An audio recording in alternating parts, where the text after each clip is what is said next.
नमस्कार मित्रांनो, आजच्या व्हिडिओमध्ये आपण बघणार आहोत आंबा नारळ बर्फी। ही बर्फी खायला एकदम चविष्ट आहे आणि बनवायलाही एकदम सोपी आहे। ही बर्फी आपण ओल्या नारळापासून नाही तर सुक्या नारळापासून बनणार आहोत। म्हणजे जो आपला इन्स्टंट खोबरकीस येतो ना, त्यानेच ही बर्फी आपण बनवणार आहोत। यासाठी आपल्याला जास्त साहित्य लागणार, आपल्या घरात अवेलेबल आहे त्यामध्येच ही बर्फी तयार होणार आहे आणि जास्त वेळही लागणार नाही। चला तर मग ही रेसिपी बनवायला घेऊया। यासाठी मी एक मध्यम आकाराचा आंबा घेतलेला आहे, जो मी कट करून मिक्सरच्या भांड्यामध्ये बारीक गर करून घेणार आहे। तुम्ही कोणताही आंबा घेऊ शकता। इथे मी हापूस आंबा घेतलेला आहे। तुम्ही तुमच्या घरात जो अवेलेबल आंबा आहे तो तुम्ही घेऊ शकता। आता याचे तुकडे करून मिक्सरच्या भांड्यामध्ये याचा गर करून घ्यायचा आहे। हे बारीक करत असतानाच मी यामध्ये 3 चम्मच साखर घातलेली आहे। साखर तुम्ही तुमच्या चवीनुसार घ्या, तुम्हाला जेवढे गोड लागते तेवढी साखर तुम्ही घेऊ शकता। याचा चांगला बारीक गर करून घ्यायचा आहे।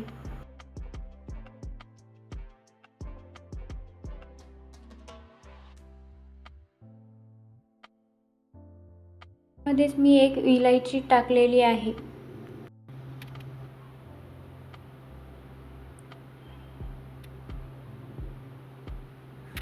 बघू शकता तुम्ही आंब्याचा बारीक असा पातळ रस तयार झालेला आहे।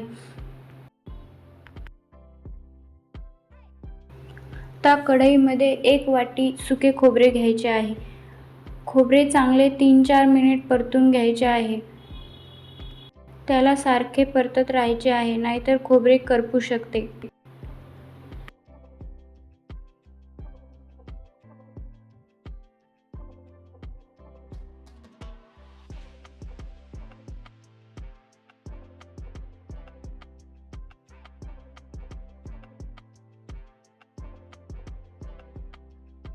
बघू शकता आपले खोबरे चांगले आता भाजलेले आहे।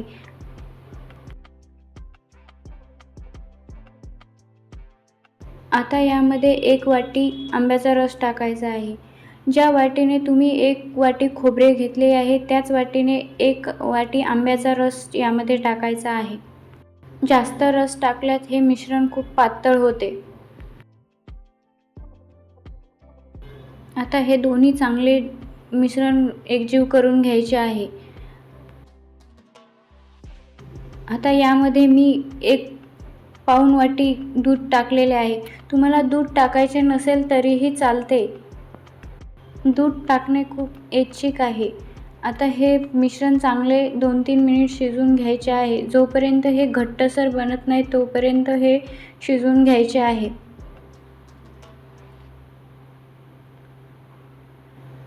आता मी यामध्ये 2 चम्मच मिल्क पावडर टाकले आहे। तुम्ही मिल्क पावडर ही तुमच्या इच्छेनुसार घेऊ शकता, पण मिल्क पावडरने मिश्रण घट्टसर व्हायला मदत होते आणि चवही चांगली येते, म्हणून मी 2 चम्मच दूध पावडर घेतलेले आहे। यालाही चांगले ढवळून 2-3 मिनिट शिजवून घ्यायचे आहे।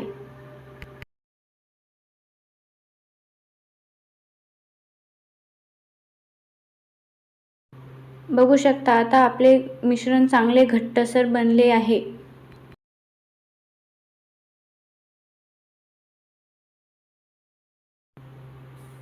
यामध्ये मी थोडंसं जायफळ टाकलेलं आहे।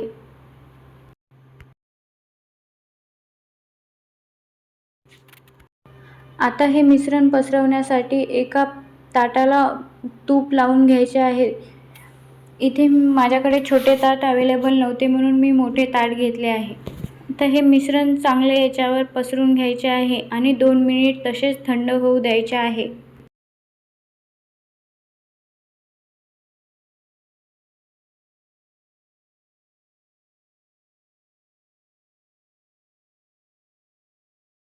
तुम्ही ताटाऐवजी एखादा डब्बा किंवा काहीही घेऊ शकता।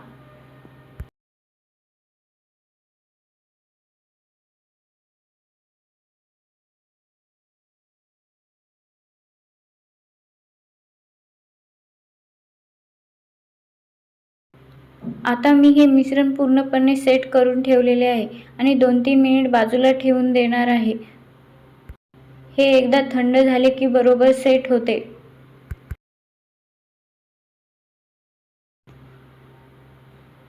बघू शकता आपले मिश्रण आता एकदम सेट झालेले आहे. तर यावर मी थोडासा सुकामेवा टाकलेला आहे, ते आपल्या इच्छेनुसार टाकायचा आहे. तुम्हाला हव्या त्या आकारात चकल्या पाडून घ्यायच्या आहेत.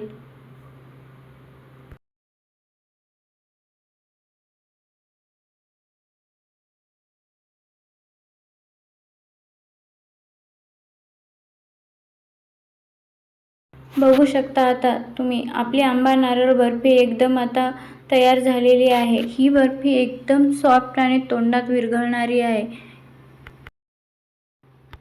बनवायलाही एकदम सोपी आणि खायलाही एकदम चवदार. तुम्ही एकदा नक्की ट्राय करा.